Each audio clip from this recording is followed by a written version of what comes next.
4-ാം യൂണിറ്റിലേക്ക് പോകാം. നമ്മളിവിടെ 3-ാം യൂണിറ്റിൽ സംഘർഷങ്ങൾ സങ്കീർത്തനങ്ങൾ എന്നായിരുന്നു യൂണിറ്റിൻ്റെ പേര്. എന്നാൽ അടുത്ത യൂണിറ്റിൽ വാക്കുകൾ സർഗതാളങ്ങൾ.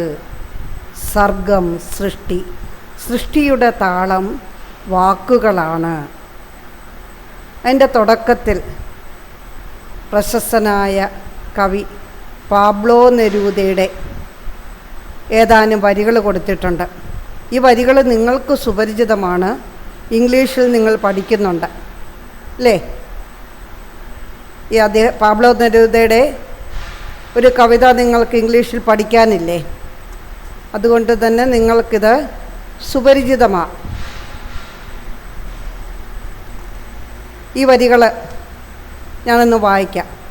ആ പ്രായത്തിലാണ് എന്നെ തേടി കവിത വന്നണഞ്ഞത്. എനിക്കറിയില്ല എവിടെ നിന്നാണത് വന്നെത്തിയതെന്ന് എനിക്കറിയില്ല. കുളിർത്തു വിറയ്ക്കുന്ന ശിശിരത്തിൽ നിന്നോ പതഞ്ഞൊഴുകുന്ന നദിയിൽ നിന്നോ എങ്ങനെയാണ് എപ്പോഴാണെന്നും എനിക്കറിയില്ല. നമ്മൾ അല്പം മുമ്പ് പഠിച്ചു നിർത്തിയ പാഠമുണ്ടല്ലോ, ആത്മാവിൻ്റെ വെളിപാടുകൾ. അതിൽ അദ്ദേഹം പറയുന്നത് എന്താണ്? നിലമിടുന്നത് പോലെയോ പാറ പൊട്ടിക്കുന്നത് പോലെയോ എളുപ്പമല്ല സാഹിത്യ സൃഷ്ടി എന്നാണ് പറയുന്നത്. ഇതിന് സമാനമായ ആശയങ്ങൾ നമ്മുടെ മറ്റു പല മലയാളത്തിലെ കവികളും പറഞ്ഞിട്ടുണ്ട്. പ്രശസ്തനായ കവി ONV കുറുപ്പിൻ്റെ 2 വരികൾ നിങ്ങളൊന്ന് കേട്ടെ. സൃഷ്ടിതൻ സൗന്ദര്യ മുന്തിരിച്ചാറിനായി കൈക്കുമ്പിൾ നീട്ടുന്നു നിങ്ങൾ. സൃഷ്ടിതൻ വേദനയിൽ സർഗവേദനയിൽ എൻ ചേതന വീണടിയുന്നു. നിങ്ങൾ ഓരോ ദിവസവും, അതാ പത്രക്കാരാവാം, സാഹിത്യ കൃതികൾ പ്രസിദ്ധീകരിക്കുന്നവരാകാം, അവർ പുതിയ പുതിയ സൃഷ്ടിക്ക് വേണ്ടി, സൃഷ്ടിയുടെ സൗന്ദര്യ മുന്തിരിച്ചാറിന് വേണ്ടി കൈക്കുമ്പിൾ നീട്ടുന്നു. പക്ഷേ സൃഷ്ടിയുടെ വേദന എത്ര വലുതാണെന്ന് നിങ്ങൾക്കറിയില്ല. ആ വേദനയിൽ എൻ്റെ ചേതന, എൻ്റെ മനസ്സ് തന്നെ വീണ് അടിയുന്നു. അതുപോലെ പ്രശസ്ത കവി ചങ്ങമ്പുഴ കൃഷ്ണപിള്ള പറഞ്ഞിട്ടുണ്ട്, വേദന ലഹരി പിടിക്കും വേദന, മുഴുകട്ടെ ഞാനതിൽ മുഴുകട്ടെ, ഒഴുകട്ടെ മമ ജീവനിൽ നിന്നൊരു മുരളീ മൃദുരവമൊഴുകട്ടെ. ലഹരി പിടിക്കുന്ന വേദന, ആ വേദനയിൽ ഞാൻ മുഴുകുമ്പോൾ എൻ്റെ ജീവനിൽ നിന്ന് കവിതയാകുന്ന ഓടക്കുഴൽ നാദം അങ്ങനെ ഒഴുകി വരുമെന്ന്. ഇവിടെയും നെരൂദ പറയുന്നു, എപ്പോഴോ എന്നെ തേടി കവിത വന്നു, പക്ഷെ അത് എവിടെ നിന്നാണ് ആ കവിത വന്നതെന്ന് എനിക്കറിയില്ല. ചിലപ്പം ശിശിരത്തിൽ നിന്നാകാം, അല്ലെ നദി കണ്ടപ്പോഴാവാം. എപ്പോഴാണെന്നോ എങ്ങനെയാണെന്നോ എനിക്കറിയില്ല. ഒരു കവിയാകണമെങ്കിൽ, ഒരു കഥാകാരനാകണമെങ്കിൽ, ഒരു ശില്പിയാകണമെങ്കിൽ, ഒരു ചിത്രകാരനാകണമെങ്കിൽ നമ്മൾ ജന്മനാ പ്രതിഭാശാലികളായിരിക്കണം. ജന്മനാ ഉള്ള പ്രതിഭയെ നമ്മുടെ പരിശ്രമശീലം കൊണ്ട് നമ്മൾ വളർത്തിയെടുക്കണം. ആ പരിശ്രമശീലം വായനയിലൂടെ, അനുഭവങ്ങളിലൂടെ ഒക്കെ നമുക്ക് ഉണ്ടാകും. നമ്മുടെ ചുറ്റുപാടുകളിൽ നിന്നുണ്ടാകും, സുഹൃത്തുക്കളിൽ നിന്ന് അനുഭവങ്ങൾ കിട്ടും, ഗുരുക്കന്മാരിൽ നിന്ന് അറിവ് കിട്ടും, മാതാപിതാക്കളിൽ നിന്ന് അറിവ് കിട്ടും. ഇങ്ങനെ നമ്മുടെ സാഹചര്യങ്ങളെ നമ്മൾ നമുക്ക് അനുകൂലമാക്കി മാറ്റിക്കൊണ്ട് നമ്മുടെ സൃഷ്ടിക്കുള്ള ആ കഴിവിനെ, സർഗക്രിയയ്ക്കുള്ള ആ കഴിവിനെ വളർത്തിയെടുക്കണം. അതെങ്ങനെ വന്നു, നീ എങ്ങനെ കവിയായി എന്ന് ചോദിച്ചാൽ ഒരു കവിക്കും പറയാൻ പറ്റില്ല. എവിടെ നിന്നാണ് നിനക്ക് വാക്കുകൾ കിട്ടുന്നതെന്ന് ചോദിച്ചാലും പറയാൻ പറ്റില്ല. ഇപ്പം ഈ യൂണിറ്റിൽ നമുക്ക് 3 പാഠങ്ങളാണുള്ളത്. ഒന്ന്, ശരൺകുമാർ ലിംബാളയുടെ അക്കർമാശി. രണ്ടാമത്തേത് നമുക്ക് സുപരിചിതനായ എസ്.കെ. പൊറ്റക്കാടിൻ്റെ ഞാൻ കഥാകാരനായ കഥ. അടുത്തത് പ്രശസ്തനായ വയലാറിൻ്റെ അശ്വമേധം. ഇതിൽ ആദ്യത്തെ പാഠം അക്കർമാശിയാണ്. എഴുതിയേക്കുന്നത് ശരൺകുമാർ ലിംബാളെ. ഇദ്ദേഹം ഭാരതത്തിലെ ദളിത് സാഹിത്യകാരന്മാരിൽ പ്രമുഖനാണ്. ഇദ്ദേഹത്തിൻ്റെ ആത്മകഥയാണ് ശരിക്കും അക്കർമാശി. അക്കർമാശി എന്ന് പറഞ്ഞാൽ അർത്ഥജാതിക്കാരൻ എന്നാണ് വാക്കിനർത്ഥം. ഇത് മറാഠി സാഹിത്യത്തിലെ ദളിത് സാഹിത്യത്തിലെ ഒരു ക്ലാസിക്കാണെന്ന് പറയാം. മഹാരാഷ്ട്ര, കർണാടക സംസ്ഥാനങ്ങളുടെ അതിർത്തി ഗ്രാമം. അവിടെ മഹാർ ജാതിക്കാരാണ് ജീവിക്കുന്നത്. അവിടെയുള്ള ആൾക്കാർക്ക് തൻ്റെ നാട് ഏതാണെന്നോ ഭാഷ ഏതാണെന്നോ, കാരണം കർണാടകയുടെയും മഹാരാഷ്ട്രയുടെയും അതിർത്തിയാണ്. മഹാരാഷ്ട്രയിൽ മറാത്തി ഭാഷ ചിലർ സംസാരിക്കും, കന്നഡ സംസാരിക്കും, രണ്ടും സംസാരിക്കും. അങ്ങനെ ഇന്നതാണ് തൻ്റെ നാടെന്നോ ഭാഷ ഏതാണെന്നോ അമ്മ ആരാണെന്നോ അച്ഛനാണെന്നോ ആരാണെന്നോ ജാതി മതം ഇതൊന്നും ഇന്നതാണെന്ന് പറയാനാവാതെ ഭാഗ്യഹീനരായി സാധാരണ ജീവിതം നിഷേധിക്കപ്പെട്ട് ജീവിക്കേണ്ടി വരുന്ന ഒരു കൂട്ടം ആൾക്കാർ, അവരുടെ നൊമ്പരങ്ങളാണ് ശരൺകുമാർ ലിംബാളെ തൻ്റെ അക്കർമാശിയിലൂടെ ആവിഷ്കരിക്കുന്നത്. ഞാൻ ആരാണ്, എൻ്റെ ജാതി ഏതാണ്, എൻ്റെ അച്ഛനാരാണ്. ഇദ്ദേഹത്തിൻ്റെ അച്ഛൻ ഏതോ ഉയർന്ന ജാതിക്കാരനാണ്, അമ്മയാകട്ടെ താഴ്ന്ന ജാതിയിൽപ്പെട്ടത്.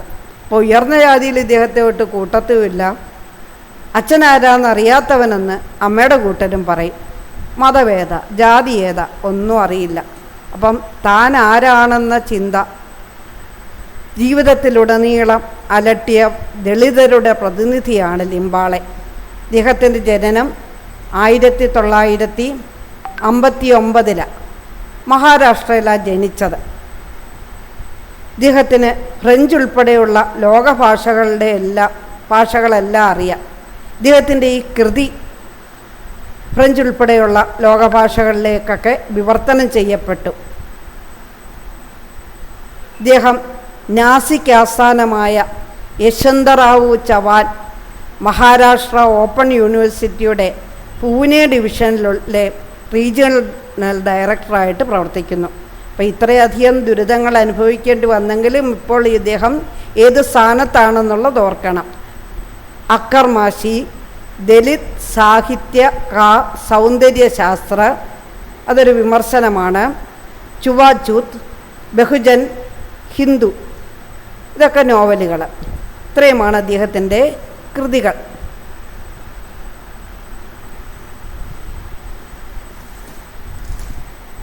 അക്കർമാശി എന്ന വാക്കിൻ്റെ അർത്ഥം 11 മാസം, അതായത് ഒരു തൂക്കത്തിന് 12 മാസം വേണം.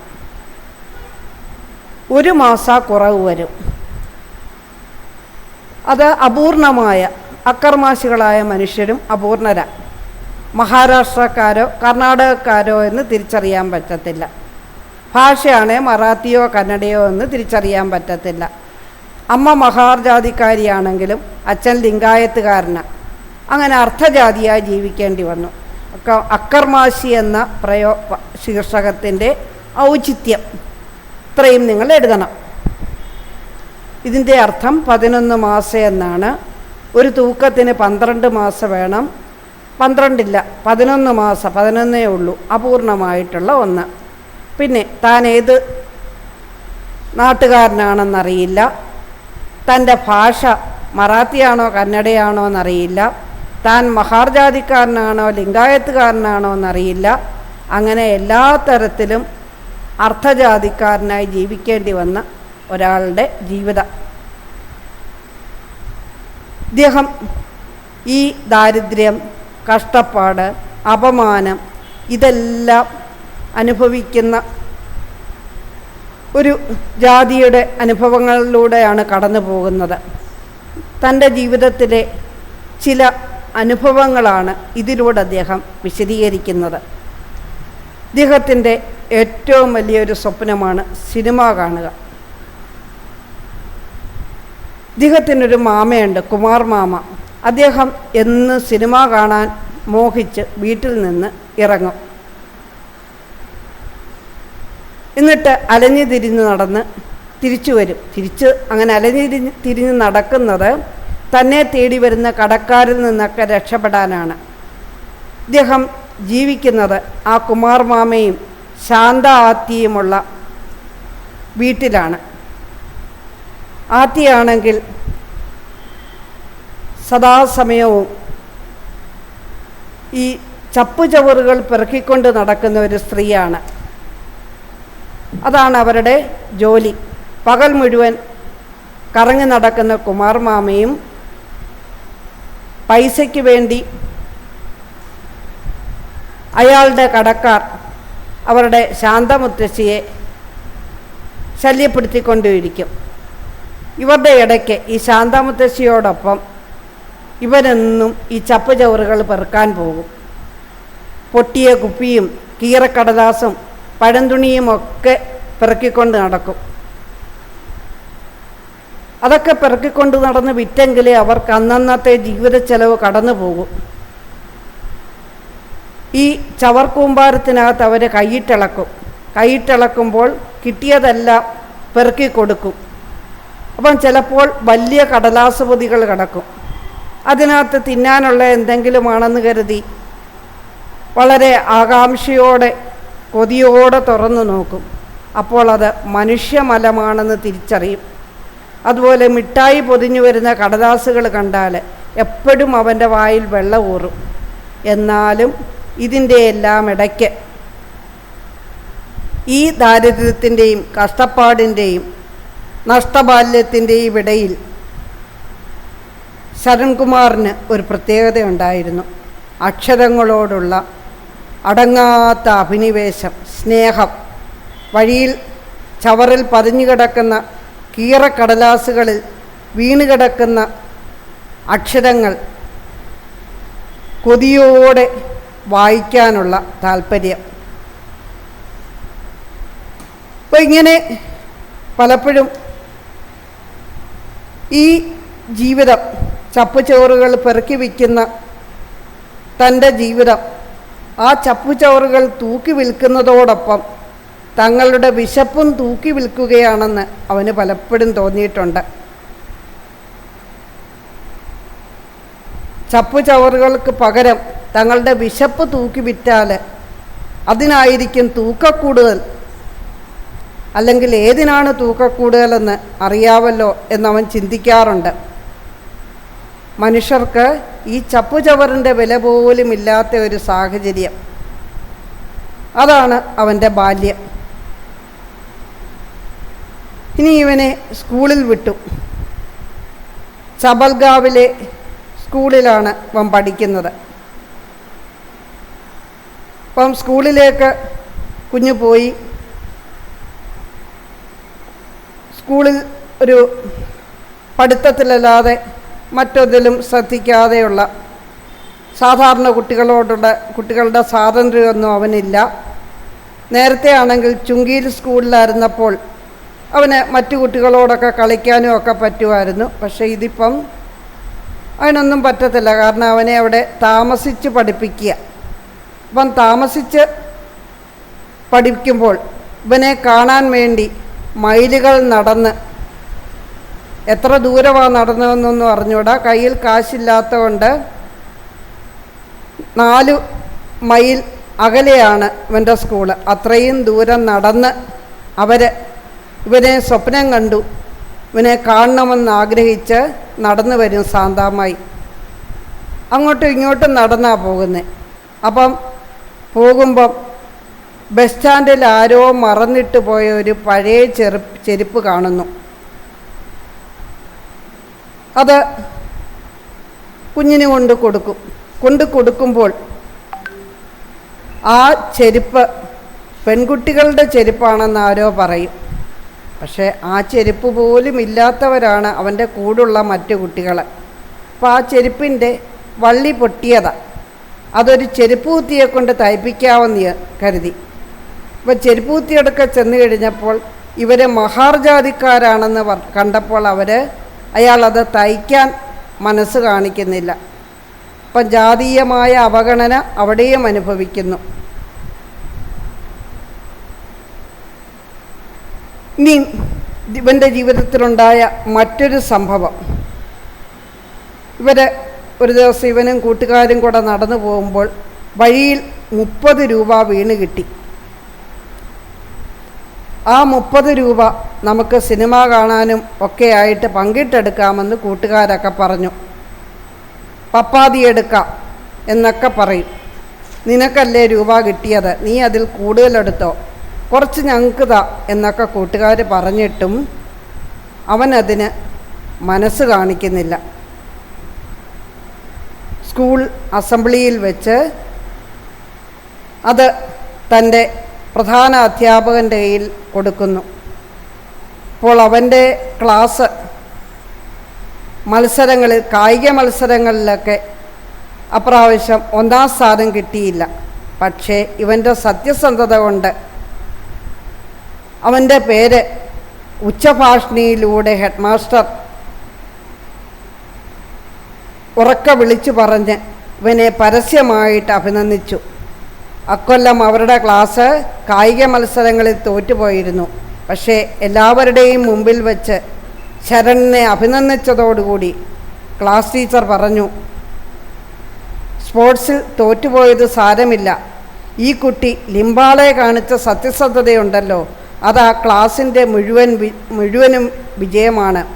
എൻ്റെ സത്യസന്ധത എനിക്ക് നൽകിയ ആനന്ദം ആ 30 രൂപയേക്കാൾ എത്രയോ വലുതായിരുന്നു.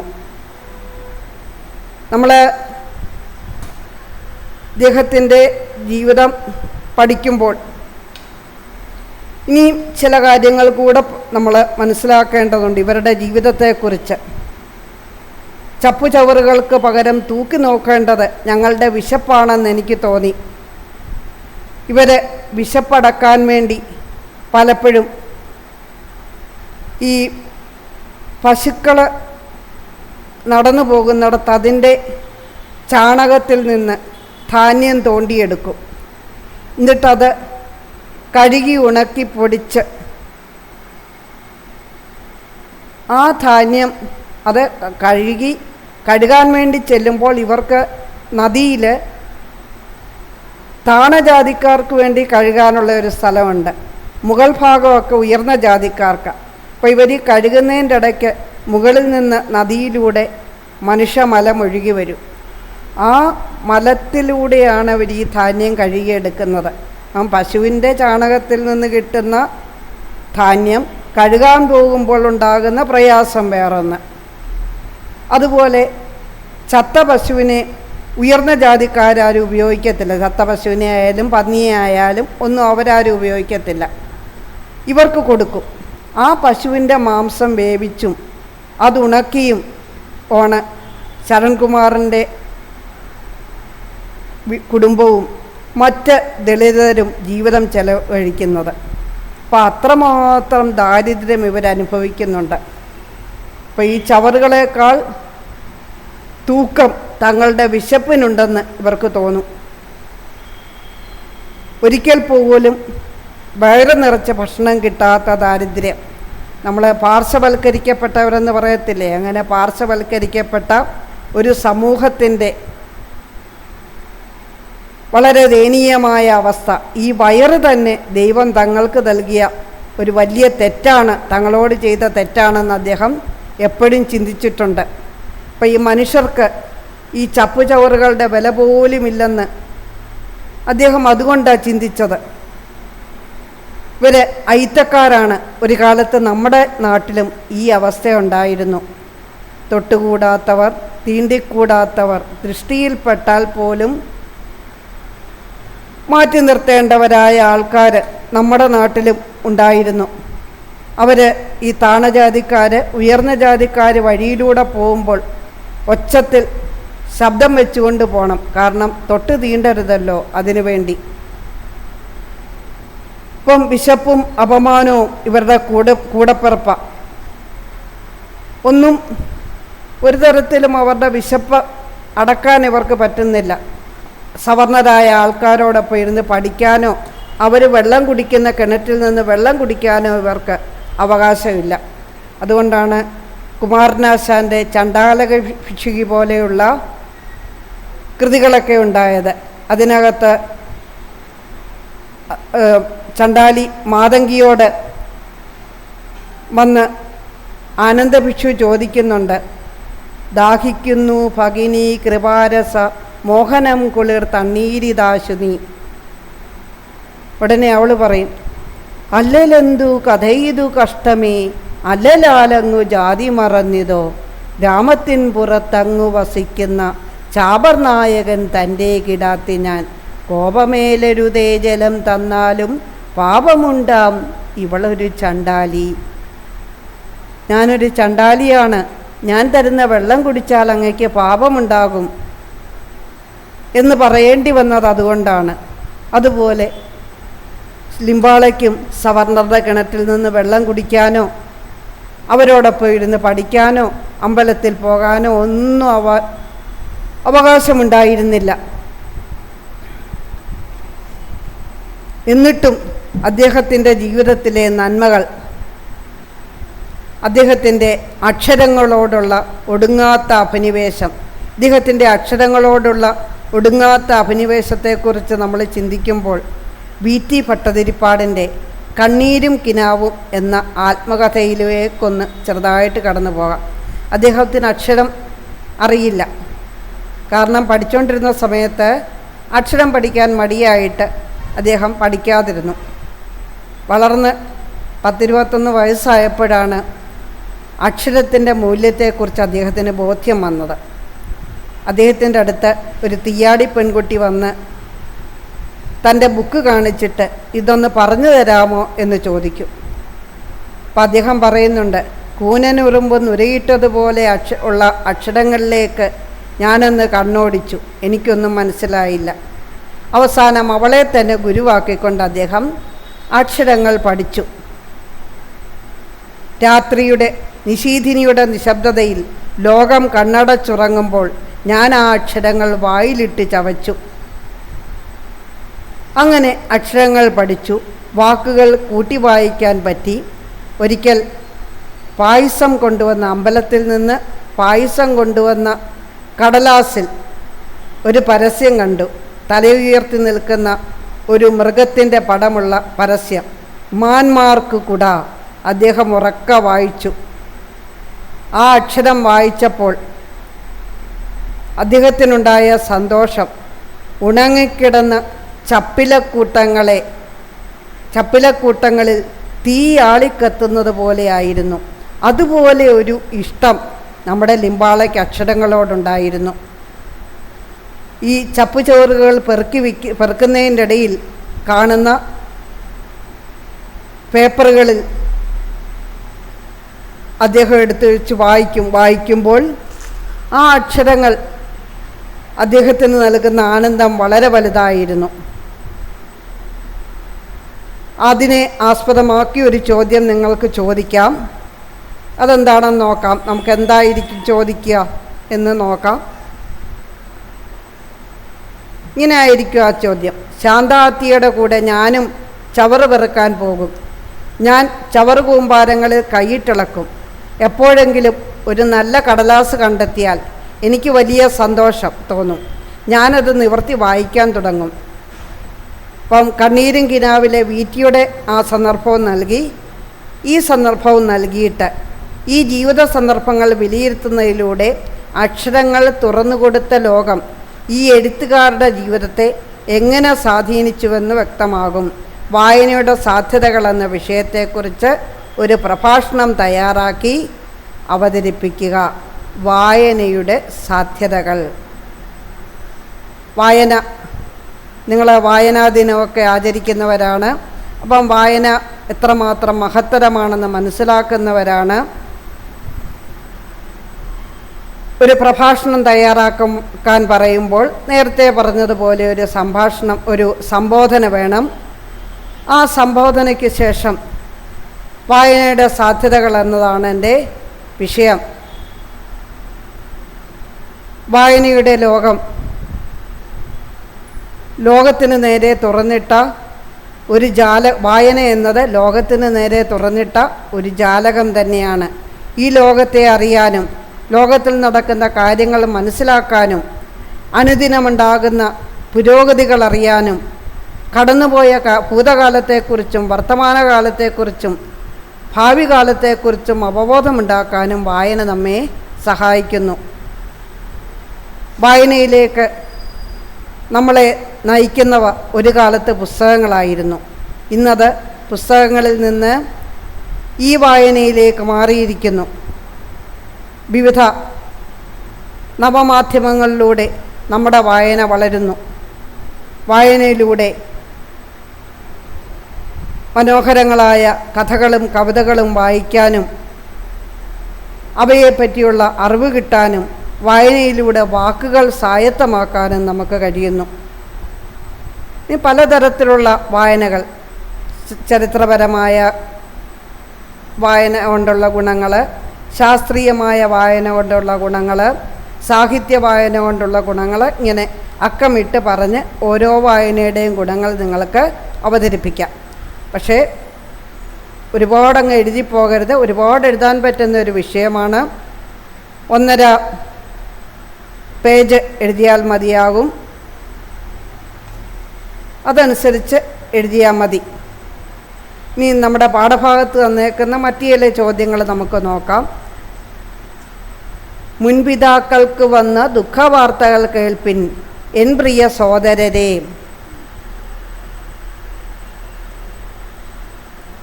അടിമവേലകൾ ചെയ്ത് ഇടയില്ലാതടിയേറ്റ് കഷ്ടപ്പെട്ട് വലഞ്ഞേ.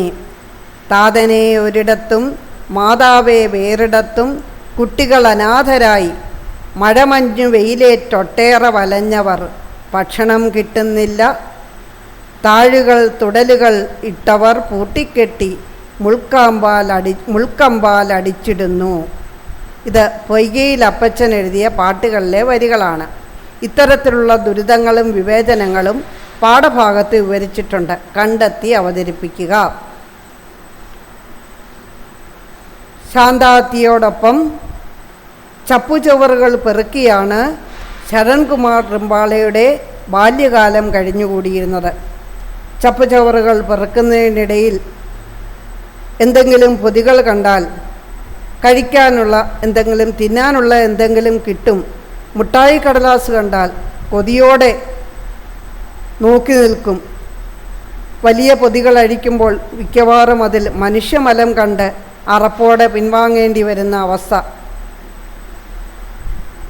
ഈ ചപ്പുചവറുകൾ തൂക്കി വിൽക്കുമ്പോഴെല്ലാം ഈ ചപ്പുചവറുകളേക്കാൾ തൂക്കം തങ്ങളുടെ വിശപ്പിന് കാണുമെന്ന് അവൻ ചിന്തിച്ചിട്ടുണ്ട്.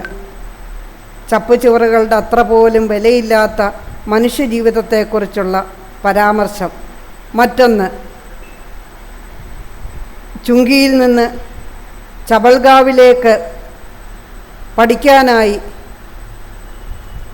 ശരൺകുമാറിനെ വിട്ടപ്പോൾ അച്ഛനമ്മമാരിൽ നിന്ന് അച്ഛനില്ല, അച്ഛനാരെന്നറിയില്ല, അമ്മയിൽ നിന്നും തന്നെ വളർത്തിയ ശാന്താത്തിയിൽ നിന്നും അകലെയായി ജീവിക്കേണ്ടി വരുന്ന അവൻ്റെ അനാഥത്വം.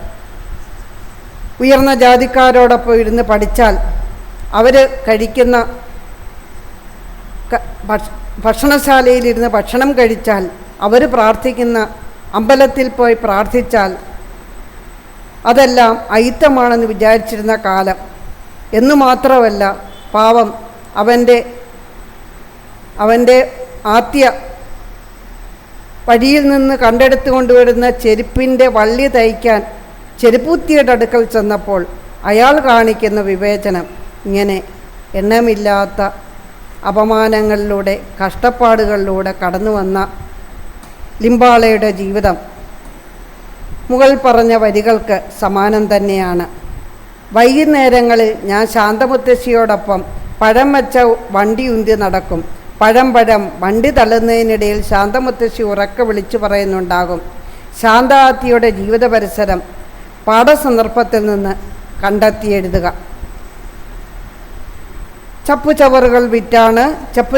ചവറുകൾ പെറുക്കി വിറ്റാണ് ശാന്താത്തി ജീവിച്ചിരുന്നത്. ദിവസേന പൊട്ടിയ കുപ്പിയും കീറക്കടലാസും പടംതുണിയും പെറുക്കി നടന്നുള്ള ജീവിതം. അങ്ങനെ അന്നന്നത്തെ ആഹാരത്തിനുള്ള വഴി തേടുന്നു.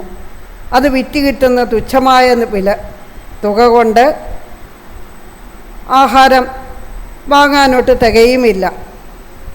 ആ ചവറുകൾക്കിടയിൽ കൈയിട്ട് ഇളക്കുമ്പോൾ കിട്ടുന്ന കനമേറിയ പൊതികൾ തിന്നാനുള്ളതെന്തെങ്കിലുമാണെന്ന് വിചാരിച്ച് തുറന്നു നോക്കുമ്പോൾ മനുഷ്യമലമാണെന്ന് കണ്ട് പിന്മാറേണ്ട അവസ്ഥ. അങ്ങനെ ചവറുകളും കീറക്കടലാസുകളും ഒക്കെ വിറ്റുകിട്ടിയ അവസ്ഥയിൽ നിന്ന് പിന്നെ മാറി പഴങ്ങൾ വിൽക്കാൻ തുടങ്ങി. പഴം തെള്ളിക്കൊണ്ട് പോകും. പഴം എന്ന് തെള്ളിക്കൊണ്ടുപോയി പഴം വിൽക്കുന്ന കച്ചവടക്കാരുമായി പലപ്പോഴും അതിൻ്റെ വിലയ്ക്ക് വേണ്ടി വഴക്കിട്ടടിക്കും. അയാളാണെങ്കിൽ അയാളുടെ കച്ചവടം മോശമാണ്, മാർക്കറ്റിൽ ഇത്രയും വില കിട്ടത്തില്ല എന്ന് പറഞ്ഞ് തുച്ഛമായ വിലയാണ് ഇവർക്ക് കൊടുക്കുന്നത്. അങ്ങനെ പഴക്കച്ചവടം നിർത്തേണ്ടി വന്ന അവസ്ഥ. ഇതൊക്കെയാണ് ശാന്താത്തിയുടെ ജീവിത പരിസരം. എന്നും അയാൾ എന്നെ സിനിമയ്ക്ക് കൊണ്ടുപോകാമെന്ന് പറയും. നമുക്ക് പപ്പാതി എടുക്കാം, അക്കൽക്കോട്ടിൽ പോയി സിനിമ കാണാം.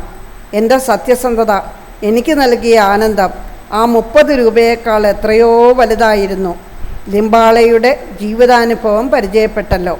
അദ്ദേഹത്തിൻ്റെ നിലപാടിൽ വെളിപ്പെടുന്ന സന്ദേശമെന്താണ്? കുറിപ്പ് തയ്യാറാക്കുക.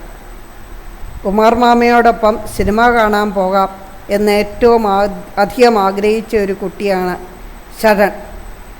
പക്ഷേ വഴിയിൽ വെച്ച് ഒരു 30 രൂപ കിട്ടി. ആ 30 രൂപ കൊണ്ട് സിനിമ കാണാൻ പോകാമെന്ന് കൊച്ചു ശരണിനെ കൂട്ടുകാർ ഏറെ പ്രോത്സാഹിപ്പിച്ചു. പക്ഷേ അവനതിന് കഴിയുന്നില്ല.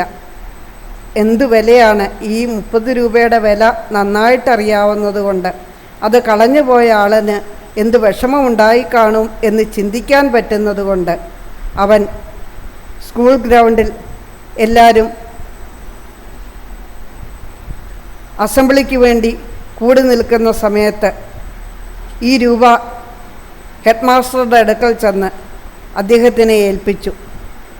അവൻ്റെ സത്യസന്ധതയിൽ സന്തുഷ്ടനായ അദ്ദേഹം ഉച്ചഭാഷിണിയിലൂടെ അവൻ്റെ ഈ സത്യസന്ധത ഉറക്കെ വിളിച്ചു പറഞ്ഞു.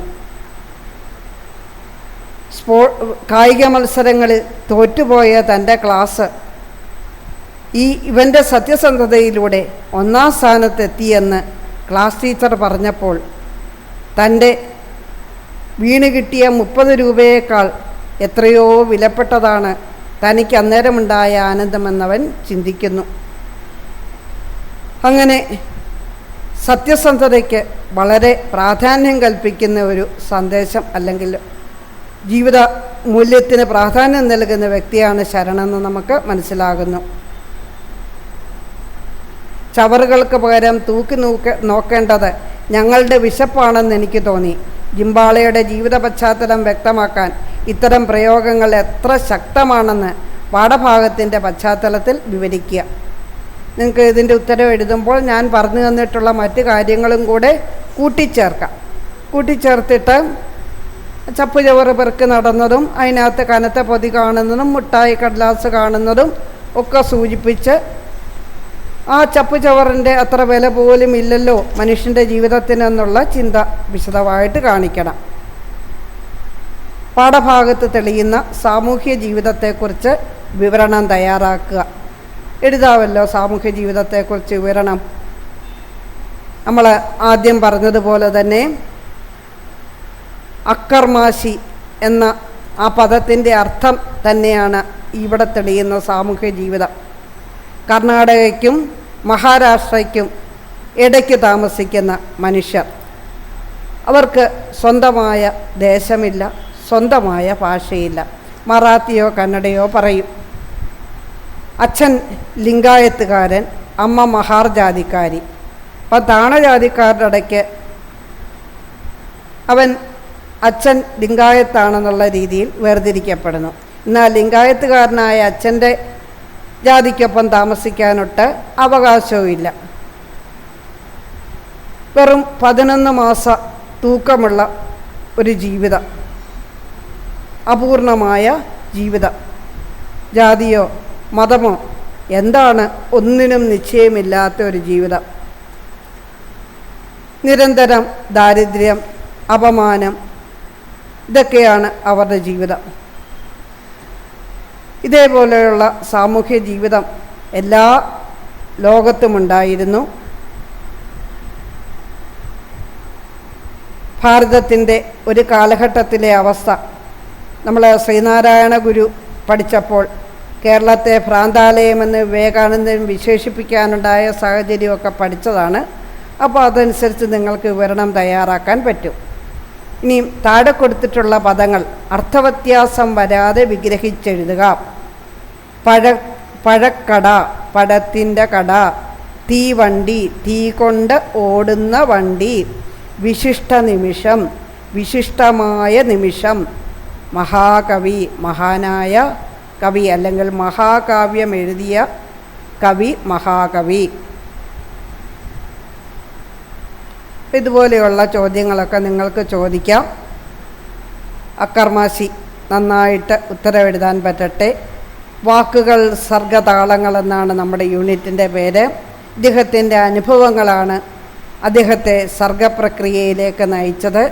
ഇതുപോലെ അനുഭവങ്ങൾ സർഗതാളങ്ങളായി മാറിയ 2 പാഠങ്ങൾ കൂടിയുണ്ട് നമുക്ക് ഈ യൂണിറ്റിൽ. ആ പാഠങ്ങൾ കൂടി നമുക്ക് ഈ യൂണിറ്റിൽ ചർച്ച ചെയ്യുമ്പോൾ ഈ യൂണിറ്റ് പൂർണ്ണമാകും.